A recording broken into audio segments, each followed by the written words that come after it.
그렇죠. 지금 뭐 예. 이재명 지사 측 입장에서는 그러니까 지금 코마트레이드라는 회사가 아니라 예. 그 회사의 대상이 아니라 그러한 그 코마트레이드를 경영했던 경영주가 예. 그 이전에도 성남시에서 계속적으로 그 경영 활동을 해왔다는 것이죠. 예. 그렇기 때문에 그 기업인에게 중복이기 때문에 그 부분에 대해서는 해당되지 않는다는 이야기인 것이고요.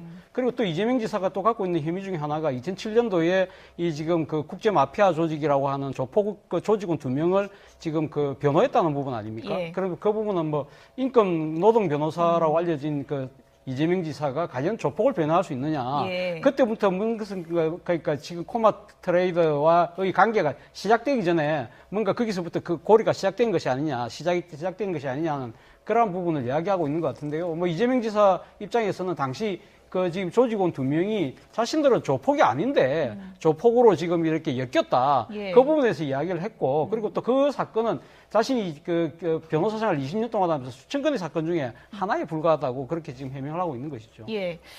그러니까 이거는 기업이 아니라 개인을 대상으로 했고 주식회사 코마를 먼저 설립을 한 거를 설명을 안 했다. 그걸로 치면 3년이 넘는다라고 하는데 어쨌든 조폭 조직원은 맞는 거잖아요. 그 대표가 지금 조폭 예. 조직원으로 알려져 있다는 예. 점. 그런 부분에 대해서는 이제 이재명 현 지사는 당시에는 서류상으로 그것들을 했고 자신이 직접적으로 한 것도 아니었기 예. 때문에 뭐 성남시청에서 여러 가지 후보들 중에서 뽑아낸 것이기 때문에 본인이 그걸 예를 들어서 이런 사람이 자격이 없는 회사인데 예. 이재명 시장이 뭐 성남시청의 담당 직원에게 얘기를 해서 이런 부분을 넣어달라 이런 식으로 나왔다는 건 아니지 않습니까? 그리고 당시에 또 보도자료를 언론사들에게 이제 이러이러한 기업들을 뽑았다라고 하면서 유포를 했는데 예. 그 보도자료에도 사실은 주식회사 코마와 코마트레이드라고 나와 있어요. 그러니까 그 부분만큼은 또 이재명 현 지사의 설명이 어느 정도 부합하는 부분이긴 하죠. 추가적인 해명이 좀 필요하다고 생각되는 게요. 여기에 대해서 첫 번째로 자격 요건에 해당되지 않는다라는 게 언론사가 제기한 의혹이었고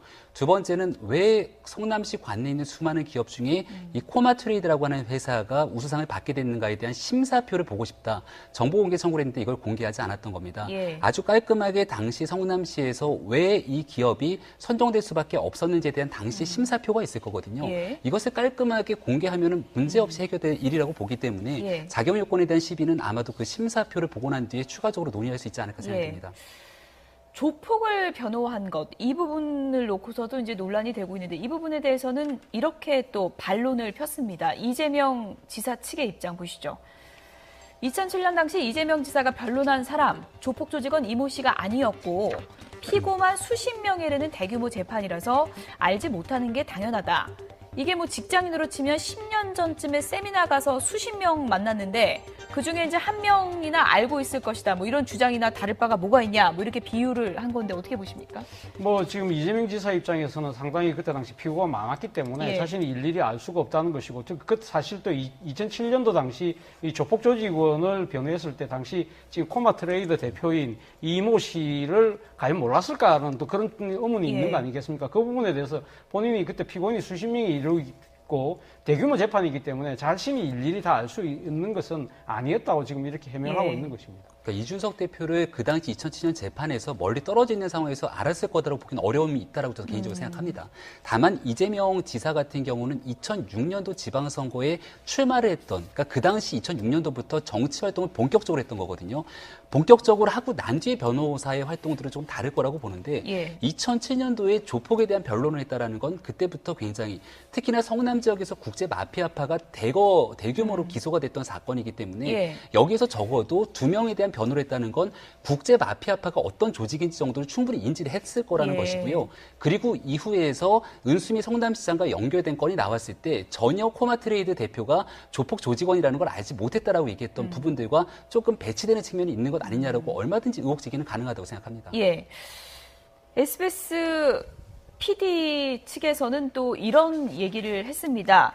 이재명 지사 측에서 상당히 좀 전화를 많이 했다, 취재 중에. 이런 얘기인데 좀 들어보시죠.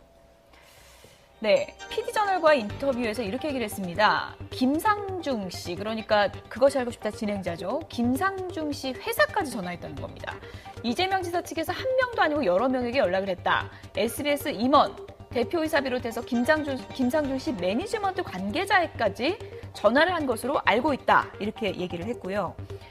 1년 전 파타야 살인사건 방송 후 제보 내용 보면 여야 가릴 것 없이 조폭과 연관된 정치인들이 많다. 의혹이 확인이 되면 다른 정치인도 앞으로 방송을 내보낼 것이라고 얘기를 했고요.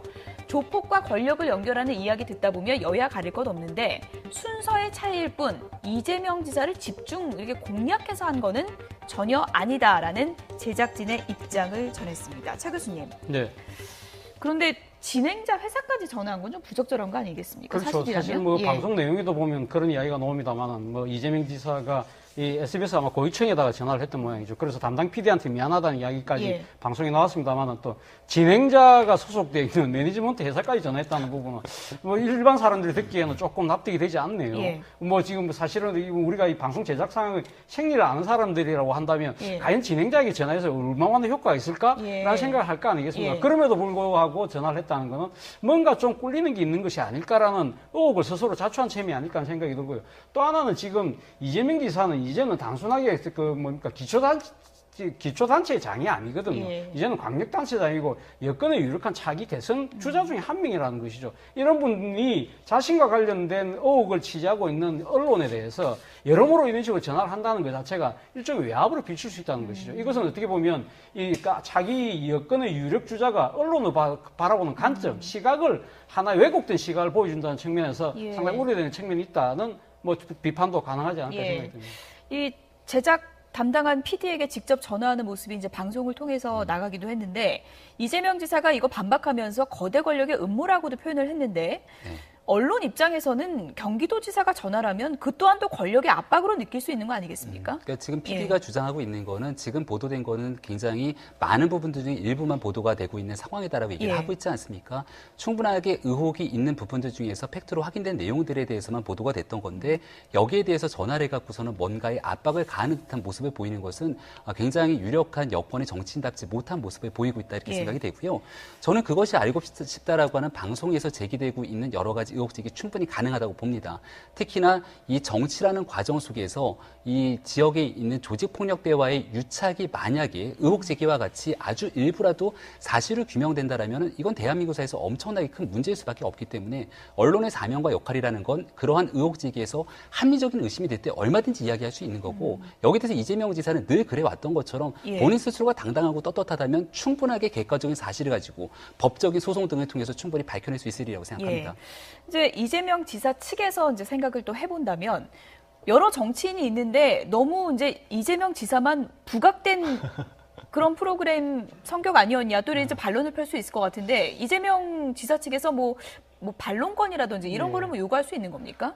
반론권 청구를 할 수 예. 있죠. 현재 이제 언론중재위원회를 통해서 많이 예.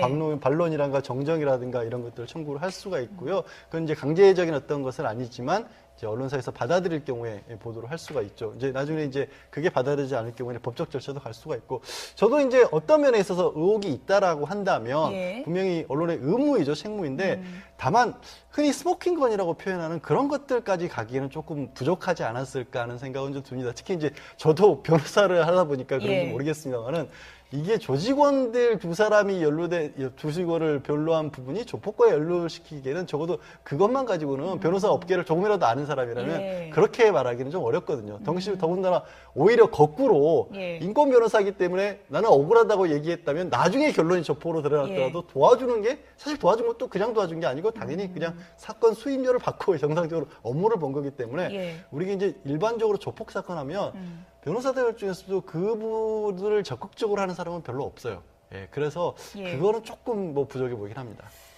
뭐 스모킹건이 없다 이런 네. 지적도 있지만 또 이제 청와대 청원 게시판에는 진실을 파헤쳐야 된다라는 이제 목소리가 상당히 이제 많이 올라오고 있고 민주당의 또 입장을 요구하는 목소리도 있는 것 같습니다. 어떻게 보십니까? 상당히 뭐 지금 그 청와대나 민주당 입장에서 상당히 곤혹스러울 것 같아요. 예. 앞서도 제가 말씀드린 대로 뭐 이재명 지사가 단순하게 지금 광역단체장이 한 명이 아니지 않습니까? 지난번 대선 경선에서 이 여권 내에서 3위를 차지했고 상당히 지금 유력한 주자의 위치에 있다는 것이죠. 그리고 예. 지금 지난번 선거 과정에서 이 문제 말고 우리가 앞에 이야기했던 여배우 스캔들로 얼마만큼 또 상당히 공방이 치열했습니까? 이런 부분들이 어떻게 보면 집권 세력이 소위 말해 도덕성을 기초로 한 진보식 정권을 표방하고 있다고 한다면 이러한 부분들에 대해서 명쾌하게 해명을 하고 가는 것이 당연한 수순이겠죠. 그러나 지금 뭐 이재명 지사가 강력하게 부인을 하고 있는 상황에서 당과 청와대 입장에서 상당히 좀 곤혹스러울 수밖에 없는 것이지만 그러나 그 국민들적인 의혹이 제기된 만큼 아마 청와대 입장에서는 아마 관계 당국에 대해서 아마 철저한 뭐 수사를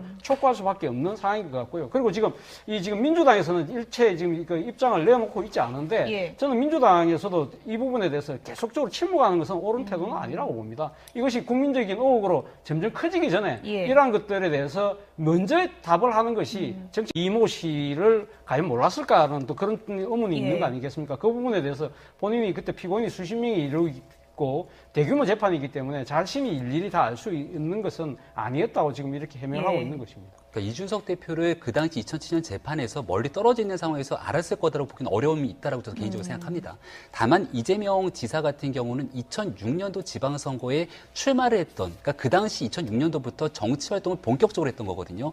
본격적으로 하고 난 뒤에 변호사의 활동들은 조금 다를 거라고 보는데 2007년도에 조폭에 대한 변론을 했다라는 건 그때부터 굉장히 특히나 성남 지역에서 국제 마피아파가 대규모로 기소가 됐던 사건이기 때문에 여기에서 적어도 2명에 대한 변호를 했다는 건 국제 마피아파가 어떤 조직인지 정도를 충분히 인지를 했을 거라는 것이고요.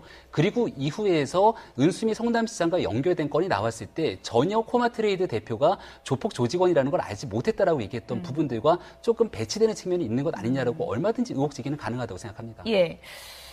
SBS PD 측에서는 또 이런 얘기를 했습니다. 이재명 지사 측에서 상당히 좀 전화를 많이 했다. 취재 중에 이런 얘기인데 좀 들어보시죠. 네, PD저널과의 인터뷰에서 이렇게 얘기를 했습니다. 김상중 씨, 그러니까 그것이 알고 싶다 진행자죠. 김상중 씨 회사까지 전화했다는 겁니다. 이재명 지사 측에서 한 명도 아니고 여러 명에게 연락을 했다. SBS 임원, 대표이사 비롯해서 김상중 씨 매니지먼트 관계자에까지 전화를 한 것으로 알고 있다. 이렇게 얘기를 했고요. 1년 전 파타야 살인사건 방송 후 뭐 성남시청의 담당 직원에게 얘기를 해서 이런 부분을 넣어달라 이런 식으로 나왔다는 건 아니지 않습니까? 그리고 당시에 또 보도자료를 언론사들에게 이제 이러이러한 기업들을 뽑았다라고 하면서 유포를 했는데 그 보도자료에도 사실은 주식회사 코마와 코마트레이드라고 나와 있어요. 그러니까 그 부분만큼은 또 이재명 현 지사의 설명이 어느 정도 부합하는 부분이긴 하죠. 추가적인 해명이 좀 필요하다고 생각되는 게요. 여기에 대해서 첫 번째로 자격 요건에 해당되지 않는다라는 게 언론사가 제기한 의혹이었고 두 번째는 왜 성남시 관내에 있는 수많은 기업 중에 이 코마트레이드라고 하는 회사가 우수상을 받게 됐는가에 대한 심사표를 보고 싶다. 정보 공개 청구를 했는데 이걸 공개하지 않았던 겁니다. 아주 깔끔하게 당시 성남시에서 왜 이 기업이 선정될 수밖에 없었는지에 대한 당시 심사표가 있을 거거든요. 이것을 깔끔하게 공개하면 문제없이 해결될 일이라고 보기 때문에 자격 요건에 대한 시비는 아마도 그 심사표를 보고 난 뒤에 추가적으로 논의할 수 있지 않을까 생각됩니다. 조폭을 변호한 것, 이 부분을 놓고서도 이제 논란이 되고 있는데 이 부분에 대해서는 이렇게 또 반론을 폈습니다. 이재명 지사 측의 입장 보시죠. 2007년 당시 이재명 지사가 변론한 사람, 조폭 조직원 이모 씨가 아니었고 피고만 수십 명에 이르는 대규모 재판이라서 알지 못하는 게 당연하다. 이게 뭐 직장인으로 치면 10년 전쯤에 세미나 가서 수십 명 만났는데 그중에 이제 한 명이나 알고 있을 것이다. 뭐 이런 주장이나 다를 바가 뭐가 있냐. 뭐 이렇게 비유를 한 건데 어떻게 보십니까? 뭐 지금 이재명 지사 입장에서는 상당히 그때 당시 피고가 많았기 때문에 자신이 일일이 알 수가 없다는 것이고 그 사실 또 2007년도 당시 이 조폭 조직원을 변호했을 때 당시 지금 코마트레이드 대표인 표현을 했는데 언론 입장에서는 경기도지사가 전화라면 그 또한 또 권력의 압박으로 느낄 수 있는 거 아니겠습니까? 그러니까 지금 PD가 주장하고 있는 거는 지금 보도된 거는 굉장히 많은 부분들 중에 일부만 보도가 되고 있는 상황이다라고 얘기를 하고 있지 않습니까? 충분하게 의혹이 있는 부분들 중에서 팩트로 확인된 내용들에 대해서만 보도가 됐던 건데 여기에 대해서 전화를 해갖고서는 뭔가의 압박을 가하는 듯한 모습을 보이는 것은 굉장히 유력한 여권의 정치인답지 못한 모습을 보이고 있다 이렇게 생각이 되고요. 저는 그것이 알고 싶다라고 하는 방송에서 제기되고 있는 여러 가지 의혹 제기 충분히 가능하다고 봅니다. 특히나 이 정치라는 과정 속에서 이 지역에 있는 조직폭력배와의 유착이 만약에 의혹 제기와 같이 아주 일부라도 사실을 규명된다라면 이건 대한민국 사회에서 엄청나게 큰 문제일 수밖에 없기 때문에 언론의 사명과 역할이라는 건 그러한 의혹 제기에서 합리적인 의심이 될 때 얼마든지 이야기할 수 있는 거고 여기에 대해서 이재명 지사는 늘 그래왔던 것처럼 예. 본인 스스로가 당당하고 떳떳하다면 충분하게 객관적인 사실을 가지고 법적인 소송 등을 통해서 충분히 밝혀낼 수 있으리라고 생각합니다. 예. 이제 이재명 지사 측에서 이제 생각을 또 해본다면 여러 정치인이 있는데 너무 이제 이재명 지사만 부각된 그런 프로그램 성격 아니었냐 또 이제 반론을 펼 수 있을 것 같은데 이재명 지사 측에서 뭐 반론권이라든지 이런 거를 뭐 요구할 수 있는 겁니까? 반론권 청구를 할 수 예. 있죠. 현재 이제 언론중재위원회를 통해서 많이 예. 반론이란가 정정이라든가 이런 것들을 청구를 할 수가 있고요. 그건 이제 강제적인 어떤 것은 아니지만 이제 언론사에서 받아들일 경우에 보도를 할 수가 있죠. 이제 나중에 이제 그게 받아들이지 않을 경우에는 법적 절차도 갈 수가 있고 저도 이제 어떤 면에 있어서 의혹이 있다라고 한다면 예. 그렇죠. 지금 예. 이재명 지사 측 입장에서는 그러니까 지금 코마트레이드라는 회사가 아니라 예. 그 회사의 대상이 아니라 그러한 그 코마트레이드를 경영했던 경영주가 예. 그 이전에도 성남시에서 계속적으로 그 경영 활동을 해왔다는 것이죠. 예. 그렇기 때문에 그 기업인에게 중복이기 때문에 그 부분에 대해서는 해당되지 않는다는 이야기인 것이고요. 그리고 또 이재명 지사가 또 갖고 있는 혐의 중에 하나가 2007년도에 이 지금 그 국제 마피아 조직이라고 하는 조폭 그 조직원 2명을 지금 그 변호했다는 부분 아닙니까? 예. 그리고 그 부분은 뭐 인권 노동 변호사라고 알려진 그 이재명 지사가 과연 조폭을 변호할 수 있느냐. 예. 그때부터 무슨 그러니까 지금 코마트레이더와의 관계가 시작되기 전에 뭔가 거기서부터 그 고리가 시작된 것이 아니냐, 시작된 것이 아니냐는 그런 부분을 이야기하고 있는 것 같은데요. 뭐 이재명 지사 입장에서는 당시 그 지금 조직원 2명이 자신들은 조폭이 아닌데 조폭으로 지금 이렇게 엮였다. 예. 그 부분에서 이야기를 했고 그리고 또 그 사건은 자신이 그 변호사 생활 20년 동안 하면서 수천 건의 사건 중에 하나에 불과하다고 그렇게 지금 해명을 하고 있는 것이죠. 예. 그러니까 이거는 기업이 아니라 개인을 대상으로 했고 주식회사 코마를 먼저 설립을 한 거를 설명을 안 했다. 그걸로 치면 3년이 넘는다라고 하는데 어쨌든 조폭 조직원은 맞는 거잖아요. 그 대표가 지금 조폭 예. 조직원으로 알려져 있다는 그런 부분에 대해서는 이제 이재명 현 지사는 당시에는 서류상으로 그것들을 했고 자신이 직접적으로 한 것도 아니었기 예. 때문에 뭐 성남시청에서 여러 가지 후보들 중에서 뽑아낸 것이기 때문에 본인이 그걸 예를 들어서 이런 사람이 자격이 없는 회사인데 예. 이재명 시장이 제보 내용 보면 여야 가릴 것 없이 조폭과 연관된 정치인들이 많다. 의혹이 확인이 되면 다른 정치인도 앞으로 방송을 내보낼 것이라고 얘기를 했고요. 조폭과 권력을 연결하는 이야기 듣다 보면 여야 가릴 것 없는데 순서의 차이일 뿐 이재명 지사를 집중 이렇게 공략해서 한 거는 전혀 아니다라는 제작진의 입장을 전했습니다. 차 교수님. 네. 그런데 진행자 회사까지 전화한 건 좀 부적절한 거 아니겠습니까? 그렇죠. 사실이라면? 사실 뭐 예. 방송 내용에도 보면 그런 이야기가 나옵니다만은 뭐 이재명 지사가 이 SBS 아마 고위층에다가 전화를 했던 모양이죠. 그래서 담당 PD한테 미안하다는 이야기까지 예. 방송에 나왔습니다만은 또 진행자가 소속되어 있는 매니지먼트 회사까지 전화했다는 부분은 뭐 일반 사람들이 듣기에는 조금 납득이 되지 않네요. 예. 뭐 지금 사실은 우리가 이 방송 제작 상황의 생리를 아는 사람들이라고 한다면 예. 과연 진행자에게 전화해서 얼마나 효과가 있을까라는 예. 생각을 할 거 아니겠습니까? 예. 그럼에도 불구하고 전화를 했다는 것은 뭔가 좀 꿀리는 게 있는 것이 아닐까라는 의혹을 스스로 자초한 셈이 아닐까 하는 생각이 들고요. 또 하나는 지금 이재명 지사는 이제는 단순하게 그 뭡니까 기초단체의 장이 아니거든요. 예. 이제는 광역단체장이고 여건에 유력한 차기 대선 주자 중에 한 명이라는 것이죠. 이런 분이 자신과 관련된 의혹을 취재하고 있는 언론에 대해서 여러모로 이런 식으로 전화를 한다는 것 자체가 일종의 외압으로 비출 수 있다는 것이죠. 이것은 어떻게 보면 이 자기 여건의 유력 주자가 언론을 바라보는 관점, 시각을 하나의 왜곡된 시각을 보여준다는 측면에서 예. 상당히 우려되는 측면이 있다는 뭐 비판도 가능하지 않을까 예. 생각이 듭니다. 이 제작 담당한 PD에게 직접 전화하는 모습이 이제 방송을 통해서 나가기도 했는데 이재명 지사가 이거 반박하면서 거대 권력의 음모라고